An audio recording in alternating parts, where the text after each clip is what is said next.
Praise the lord. ದೇವರಿಗೆ ಸ್ತೋತ್ರ ಉಂಟಾಗಲಿ. ಯೇಸು ಕ್ರಿಸ್ತನ ಪರಿಶುದ್ಧ ನಾಮದಲ್ಲಿ ನಿಮ್ಮೆಲ್ಲರಿಗೂ ವಂದನೆಗಳು. ಈ ದಿನದ ದೇವರ ವಾಕ್ಯ ಮಾರ್ಕನು ಬರೆದ ಸುವಾರ್ತೆ 6ನೇ ಅಧ್ಯಾಯ 46ನೇ ವಚನ. ಈ ವಾಕ್ಯದಲ್ಲಿ ಯೇಸು ಪ್ರಾರ್ಥನೆ ಮಾಡುವುದಕ್ಕಾಗಿ ಒಂದು ಬೆಟ್ಟಕ್ಕೆ ಹೋದರು ಎಂದು ಓದುತ್ತೇವೆ. ಇಲ್ಲಿ ಬೆಟ್ಟ ಎಂಬುದಾಗಿ ಹೇಳುವಾಗ ಜಯ ಜೀವಿತವನ್ನು ತೋರಿಸುತ್ತದೆ. ಈ ದಿವಸಗಳಲ್ಲಿ ದೇವಜನರ ಮಧ್ಯದಲ್ಲಿ ಸಭೆಗಳಲ್ಲಿ ಬಹಳ ಕಡಿಮೆಯಾಗಿಯೂ ಕೊರತೆಯುಳ್ಳದ್ದಾಗಿಯೂ ಈ ಜಯ ಜೀವಿತವು ಕಾಣಲ್ಪಡುತ್ತದೆ. ನಮ್ಮ ಜಯ ಜೀವಿತವು ಹೇಗಿದೆ ಎಂದು ಯೋಚಿಸೋಣ. ಅನೇಕರಿಗೆ ದೇವರ ಸಾನ್ನಿಧ್ಯಕ್ಕೆ ಬರುವುದೇ ಕಠಿಣವಾದ ಕಾರ್ಯವಾಗಿದೆ.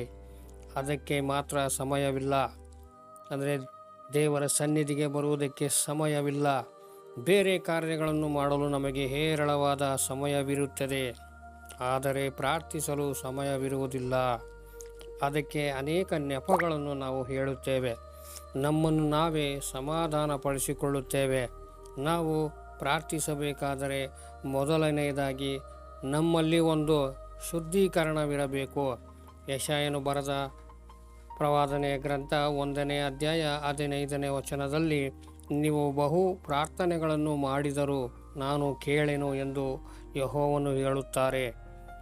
ಯೆಶಾಯ 1:16ರಲ್ಲಿ, ನಿಮ್ಮ ಕೈಗಳನ್ನು ಶುದ್ಧಿ ಮಾಡಿಕೊಳ್ಳಿರಿ, ನಿಮ್ಮ ದುಷ್ಕೃತ್ಯಗಳನ್ನು ತೊಲಗಿಸಿರಿ, ದುರಾಚಾರವನ್ನು ಬಿಡಿರಿ, ಸದಾಚಾರವನ್ನು ಅಭ್ಯಾಸ ಮಾಡಿರಿ ಎಂದು ಹೇಳುತ್ತಾರೆ. ಪ್ರಾರ್ಥನೆಗೆ ಶುದ್ಧೀಕರಣ ಅವಶ್ಯಕವಾಗಿದೆ. ಈ ರೀತಿ ಪ್ರಾರ್ಥನೆಯನ್ನು ಕುರಿತು ಈ ದಿವಸಗಳಲ್ಲಿ ಅನೇಕ ಕಾರ್ಯಗಳನ್ನು ಕೇಳುತ್ತೇವೆ, ಆದರೆ ಅದನ್ನು ಪಾಲಿಸುವುದಿಲ್ಲ. ಮನುಷ್ಯ ಕುಮಾರನು ಪ್ರತ್ಯಕ್ಷನಾಗುವಾಗ ನಾಚಿಕೆ ಪಟ್ಟು ಹೋಗದೆ ಧೈರ್ಯವಾಗಿ ನಿಲ್ಲಬೇಕಾದರೆ ಈ ಜಯ ಜೀವಿತವು ನಮಗೆ ಅವಶ್ಯಕವಾಗಿದೆ.